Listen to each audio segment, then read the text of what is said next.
سب سے زیادہ بے چینی جو پاکستان کے پوائنٹ آف ویو سے پائی جا رہی ہے وہ اس لیے کہ پاکستان کے جو معاشی حالات ہیں اس کو لے کر ہم پہلے ہی آئی ایم ایف کے نرغے میں ہیں. کچھ ایسی اطلاعات آ رہی ہیں کہ آئی ایم ایف چاہتا ہے کہ پاکستان جو چینجز ہیں آئل پرائسز میں ان کو فوری طور پر عوام کو منتقل کرے. دوسری طرف جو پیٹرولیم مصنوعات کی قیمتوں میں چینجز ہیں وزیر اعظم نے منظوری دے دی ہے کہ انہیں ویکلی بنیادوں پر چینج کیا جائے گا.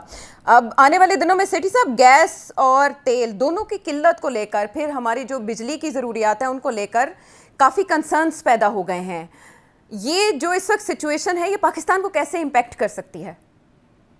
دیکھیے ظاہر ہے نیگیٹولی امپیکٹ ہوگا نا. پہلا تو یہ ہے کہ اب تیل نہیں آئے گا نا کچھ عرصے کے لیے، وہ نہیں آ رہا تو آپ کے سٹاکس جو ہیں، آپ کے ریزرو جو ہیں وہ گریں گی. جی جیسے وہ گریں گی تو آپ ریشننگ شروع کر دیں گے. اور جو میں نے ابھی دیکھ رہا تھا میں کہ پیٹرول ڈیلرز ایسوسی ایشن وغیرہ انہوں نے شور ڈالنا شروع کر دیا ہے. وہ کہہ رہے ہیں 3 دن سے سپلائی نہیں آ رہی، اور یہ ایسے اگر چلتا رہا تو پیٹرول پمپس جو ہیں وہ ڈرائی ہو جائیں گے. سو اب وہ آہستہ آہستہ اپنا ریزروز کو کم کریں گے. گیس کے بھی وہاں بھی پابندیاں لگ جائیں گی، ابھی بھی پہلے بھی لگی ہوئی ہیں اور لگیں گی، اور اسی طرح تیل کے اوپر بھی لگیں گی. اور میرا خیال ہے تیل کی شاید قیمت بھی شارٹ ٹرم میں بڑھانی پڑے جو آئی ایم ایف کہہ رہا ہے. تو آئی تھنک تنگی تو ہونی شروع ہو جائے گی. وہ تو آپ دیکھیے گا، بیکاز آپ کی ٹھیک ہے آپ کی اتنی ڈپینڈنس نہیں ہے آن امپورٹڈ تیل جتنی کہ بس کوریا کی ہے یا جاپان کی ہے یا انفیکٹ انڈیا کی ہے. جی بٹ اسٹل فرق تو پڑے گا، بالکل پڑے گا. اور آپ کی عوام جو ہے وہ تو آلریڈی اتنا بوجھ ہے ان کے اوپر. اور اب یہ اس قسم کی جب سچویشن ہوگی تو ظاہر ہے اور بھی عوام کے اندر غصہ پیدا ہوگا کہ ہم کہاں پھنس گئے ہیں کہ امریکہ کے ساتھ مل کے دیکھیں کیا ہو رہا ہے کیا نہیں ہو رہا ہے سو آن. تو اب یہ فارن پالیسی کے اوپر بھی ایشوز بنیں گے. میں دیکھ رہا ہوں کہ بہت سے لوگ جو ہیں آپ کی فارن پالیسی کو اس کو تنقید کا نشانہ بنا رہے ہیں. جیسے انڈیا کے اندر تنقید ہو رہی ہے انڈین فارن پالیسی کی ریگارڈنگ الائنس ود امریکہ، ہمارے ہاں بھی یہ شروع ہو رہا ہے. فرق یہ ہے کہ ہمارے پاس کوئی آپشن نہیں تھی فرینکلی. ہم اتنے ڈپینڈنٹ ہیں on western aid and trade کہ we have no choice but to go along. India کے پاس چوائسیز تھیں مگر انہوں نے جو چوائس استعمال کی ہے وہ یہی ہے کہ امریکہ کیمپ میں جانا ہے ہم نے. حالانکہ ضروری نہیں تھا ان کے لیے مگر انہوں نے یہی فیصلہ کیا کہ ادھر جانا ہے. مگر ہمارے لیے تو آپشن نہیں تھی. We have to play the game very carefully, نہیں تو ہم آئسولیٹ ہو جائیں گے بالکل اس ریجن کے اندر بھی. تو ہمیں ان تھیوری تو امریکہ اینڈ اٹس الائز کے قریب رہنا پڑے گا، اسپیشلی ان دا گلف. پیسے بھی وہیں سے آتے ہیں، ہمارے ورکرز بھی وہیں ہیں، تجارت بھی یورپ کے ساتھ ہے اور ویسٹ کے ساتھ ہے، سو آن. تو ہم تو جیسے کہتے ہیں نا کہ we are sucked into this system and we are not able to stand on our own feet, unlike say China or South Korea or India and so on.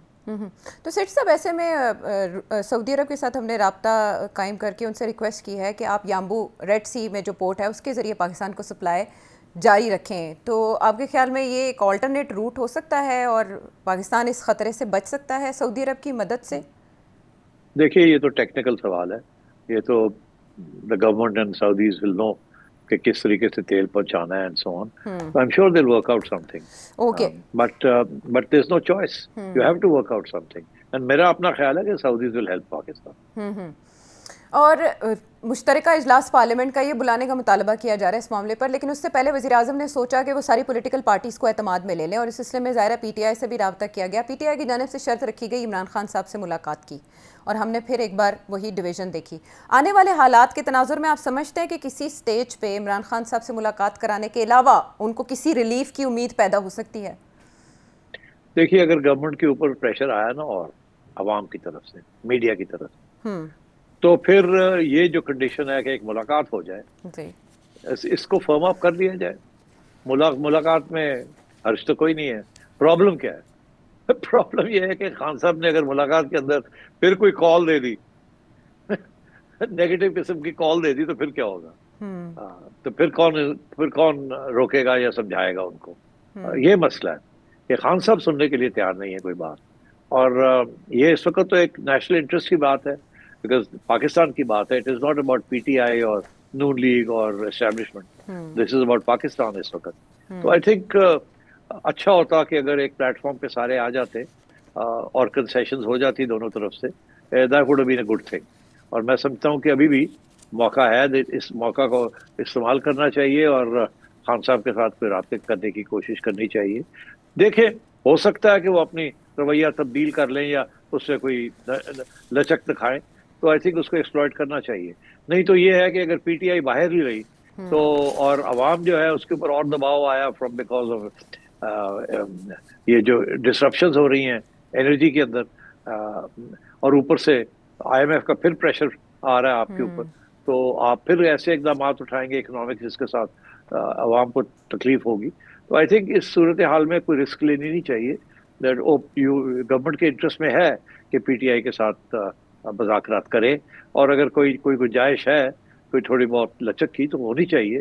After all it's a major party and probably the most popular party, and I think it deserves a fair hearing. تو پاکستان کی طرف سے اس situation میں work from home یا on line classes کی تجاویز پہ عمل کرنا فائدہ مند ہوگا انرجی کرائسس کے خطرے کے پیش نظر؟ نہیں دیکھیے فائدہ مند تو ہوگا اگر ہو یہ ہونی کوئی نہیں ہے ورک فرام ہوم، اور یہ وہ اس کے ساتھ ڈسرپشن ہو جائے گی نا ساری اکنامک ایکٹیویٹی کے اندر. یہ پہلے بھی کووڈ کے زمانے میں بھی ورک فرام ہوم اور یہ وہ ساری باتیں ہوئی تھی، آپ کو یاد ہوگا. اور اس کے ساتھ کیا یہی ہوتا ہے کہ اگر اس وقت آپ کہہ رہے ہیں کہ جی آپ کا گروتھ ریٹ جو ہے وہ 2.5% کے قریب ہوگا اس سال، یا مر کے 3% ہوگا، تو پھر 2% پہ آ جائے گا. ورک فرام ہوم وہ نہیں چلتا نا یہاں، اتنی لٹریسی نہیں ہے کہ آپ ورک فرام ہوم اسی ڈیڈیکیشن کے ساتھ کر سکیں جس کے ساتھ آپ دفتر آ کے کام کرتے ہیں. ابھی ہماری اکانومی اس ٹیکنالوجیکل سٹیج پہ نہیں پہنچی ہے. امریکہ کے اندر ہو سکتا ہے مگر وہاں بھی ورک فرام ہوم جو ہے وہ ایک حد تک ہوا تھا، but it's back to normal now. ٹھیک ہے. بیفور وی کلوز سٹی صاحب، آپ نے 15 سے 20 دن کی بات کی. اگر امریکہ اس جنگ سے نکلے گا تو ظاہر مذاکرات کی میز پر بیٹھے گا، تو وہ مذاکرات کہاں سے شروع ہوں گے، کس نقطے سے؟ میرا خیال ہے جہاں پچھلی دفعہ ہوئی تھی بات وہی ہوں گے. امریکہ یہ کہے گا کہ ہم نے، ایران تو کہتا ہے نا کہ ہماری بات ہو گئی تھی نیوکلیئر کے اوپر، اور باقی 2 چیزیں جو ہے وہ ایکسیپٹیبل نہیں تھیں. تو اب یہ ہے کہ وہ جو جہاں بات ختم ہوئی تھی وہیں سے شروع کر لیں اور ایک اگریمنٹ کر لیں کہ جی یہ ہماری نئی ڈیل ہے آن the nuclear programme.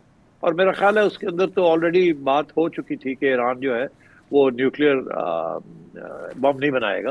Iran can give a commitment, can give all the assurances and inspections.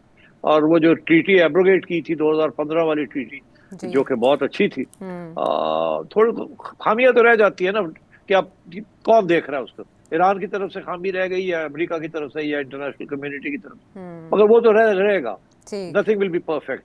مگر میرا خیال ہے جہاں اس قسم کی ٹریٹی جو ہے اور سخت کر کے اس کو انسٹال کر لیا جائے، کم از کم امریکہ یہ کہے کہ جی ٹھیک ہے we finally got this, Iran کا نیوکلیئر پروگرام ہم نے ختم تو کر دیا تھا مگر یہ پھر بن سکتا تھا بعد میں، اس کو بھی ہم نے روک دیا، اور اس قسم کا موقع ڈھونڈ کے نکلے اس دلدل سے. بیکاز اب پریشر تو ڈیفینیٹلی ایران پہ نہیں ہے، it is on America and its allies. چلیے یہ ہے